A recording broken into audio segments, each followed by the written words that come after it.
cita luhur, yaitu membentuk kemakmuran bersama di Asia Timur Raya dengan jalan membinasakan kekuatan musuh kita bersama, Amerika Inggris. Dalam sidang Cowo Sangin yang ke-6 telah diterima dengan suara bulat mosi untuk memperkuat Timur Raya. Mosi tersebut adalah petunjuk bagi kita, bangsa Indonesia.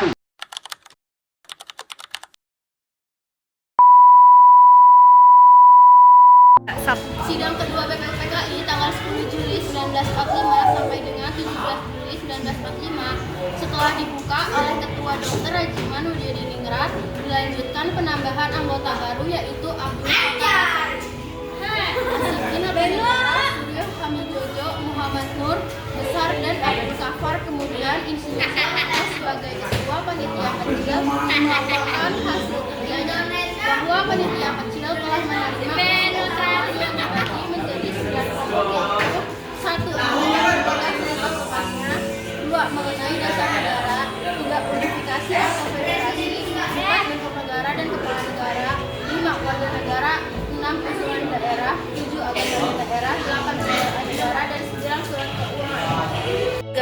Selamat pagi, salam sejahtera bagi kita semua. Yang terhormat, panitia dan anggota-anggota Dokuritus Yunbit Yosakai yang berbahagia, marilah kita memanjatkan puji syukur kehadirat Tuhan Yang Maha Esa bahwa kita semua dapat hadir di sini tanpa halangan suatu apapun. Saya selaku ketua mengucapkan terima kasih yang sebesar-besarnya atas kehadiran tuan-tuan sekalian. Dengan sambutan pembukaan saya ini, saya umumkan bahwa sidang BPUPKI yang kedua ini resmi dibuka. Sekian sambutan yang dapat saya sampaikan. Bila ada salah dan kurang dari tutur kata saya, mohon maaf. Terima kasih. Tuan Ketua, saya di sini akan menyampaikan usulan-usulan yang telah saya terima selaku Ketua Panitia Kecil yang telah dibuat pada sidang BPUPKI yang pertama. Usulan-usulan yang dapat saya terima adalah 1. Usulan mengenai dasar negara. 2. Mengenai unifikasi dan federasi. 3. Tentang keuangan. 4. Tentang agama dan negara. 5. Tentang pembelaan negara. 6. Tentang warga negara. 7. Tentang bentuk negara dan kepala negara. 8. Tentang daerah. Dan yang ke-9 adalah meminta merdeka selekas-lekasnya.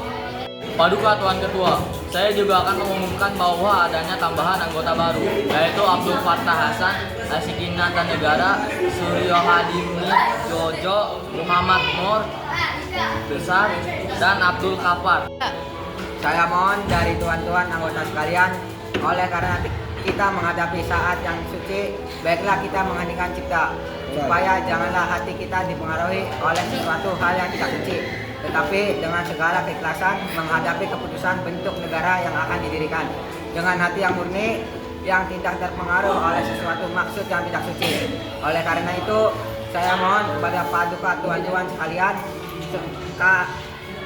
kepala tuan-tuan berdiri di hadapan hadirat Allah Subhanahu wa Ta'ala untuk meminta. Usul itu kita turuti, dan saya minta marilah kita meningkatkan cipta supaya mendapat pikiran yang suci dan murni dalam pemilihan. Hadirin dimohon. Bagi anggota yang muslim, mari kita membaca Al-Fatihah untuk memulai persidangan BPUPKI yang kedua ini. Sedangkan yang non-muslim berdoa sesuai keyakinan masing-masing. Berdoa mulai. Para anggota BPUPKI mulai berdoa menurut agama dan keyakinan masing-masing. Mari kita mulai pemungutan suara dengan cara voting. Mengapa harus dengan cara voting? Mengapa tidak musyawarah mufakat saja? Karena dengan voting kita bisa memutuskan masalah dengan adil. Kita juga dapat menghemat waktu karena kita tidak mengeluarkan kata yang tidak penting. Marilah tuan-tuan, kita lakukan voting untuk menentukan bentuk negara. Sesudah itu dilakukan pemungutan suara. Tuan Ketua, kami sudah mengetahui ada 64 sistem yang memilih Republik, ada 55 stem, Kerajaan 6, lain-lain 2, dan Blanko 1. Saya mengucapkan terima kasih atas pekerjaan komisi. Anggota sekalian sudah mendengar bahwa telah dipilih oleh sidang Dokuritus Yunbit Yosakai yang kedua kali ini, yang melahirkan 64 stem, ialah yang 55 Republik, 6 Kerajaan, 1 Blanko, dan 2 lain-lain. Jadi semuanya ada 64. Sudah ada ketetapan dalam buku ini. Nanti kita membuat pelaporan yang sejelas-jelasnya. Jadi putusan panitia itu republik. Sudah terang republik yang dipilih dengan satu suara terbanyak. Sekarang saya minta untuk beristirahat. Maka apabila bangsa Indonesia pada masa ini mempunyai ketinggian kehendak dan kemauan dan menjunjung tinggi apa yang angan-angankan, hendaklah sanggup pula mengakui bahwa tanah Melayu itu sebagian dari tanah air kita. Tanah Papua itu sumber kekayaan kita. Janganlah sumber kekayaan yang diwariskan oleh nenek moyang kita hilang dengan sia-sia belaka. Oleh karena itu, saya setuju bahwa menentukan batas halaman tanah air kita hendaklah kita berpikir dengan sebaik-baiknya. Janganlah didasarkan pada soal apakah kita sanggup atau tidak sanggup, tetapi pula apakah akan timbul kesanggupan akan merdeka atau tidak. Soal lain pula berhubung dengan tanah Papua, memang hal ini dalam ilmu pengetahuan etnologi, bahasa, geografis ada yang menyebutkan bahwa Pulau Papua tidak masuk tanah Indonesia. Tetapi paham ini hanyalah dilahirkan oleh orang-orang yang mengarang buku yang bersangkutan.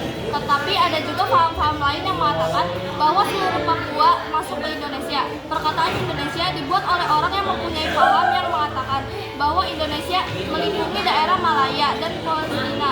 Jadi dengan sendirinya pada waktu perkataan Indonesia lahir dimaksudkan bahwa tanah Papua masuk ke dalam daerah Indonesia. Dalam ilmu strategi, alangkah besar bagi kedua-duanya untuk menjaga sisi masing-masing. Artinya, kalau kita melihat batas kita di timur, Pulau Timur, saya setuju sekali dengan anggota yang terhormat Muhammad Yamin, yaitu agar pulau itu dimasukkan dalam lingkungan kita. Terletak Indonesia Baru, begitu Pulau Borneo Utara di mana terletak Sarawak, dan juga negara Papua bukanlah kita meminta, tetapi hal itu berdasarkan kebangsaan. Jikalau peperangan sudah berakhir, kemenangan akhir telah tercapai, kita dapat melengkapkan aturan-aturan itu menjadi aturan-aturan yang sesuai dengan keadaan zaman. Pada waktu itu, dengan permintaan Indonesia yang merdeka, ialah Sulawesi Indonesia Belanda. Dahulu, jikalau kemenangan akhir telah tercapai dan ada permintaan yang nyata dari Malaya Selatan, Borneo Utara, bahwa rakyat di situ merasa juga ingin masuk dalam lingkungan kita, dengan senang hati mereka akan kita terima sebagai bangsa kita dalam Indonesia merdeka. Bagaimana jika kalau kita menambah Malaya? Ya, kita juga harus menambah Borneo Utara supaya masuk dalam wilayah Indonesia. Saya akan menambahkan Papua supaya masuk ke dalam wilayah Indonesia. Akan menambah Timor Portugis supaya masuk ke wilayah Indonesia. Kami bertiga semua dan pulau-pulau sekitarnya dapat masuk ke dalam wilayah Indonesia. Paduka Tuan Ketua, Undang-Undang Dasar negara manapun tidak dapat dimengerti. Sungguh-sungguh maksudnya Undang-Undang Dasar dari suatu negara. Kita harus mempelajari juga bagaimana terjadinya teks itu. Harus diketahui keterangan-keterangannya dan juga harus diketahui dalam suasana apa teks itu dibikin.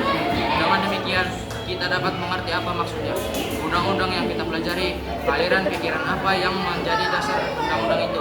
Oleh karena itu, segala pembicaraan dalam sidang ini yang mengenai rancangan-rancangan undang-undang dasar ini sangat penting oleh karena segala pembicaraan di sini menjadi material, menjadi bahan yang historis, bahan interpretasi untuk menerangkan apa maksudnya undang-undang dasar ini. Rasa undang-undang akhirnya diterima dengan undang-undang tanggal 16 Juli 1945.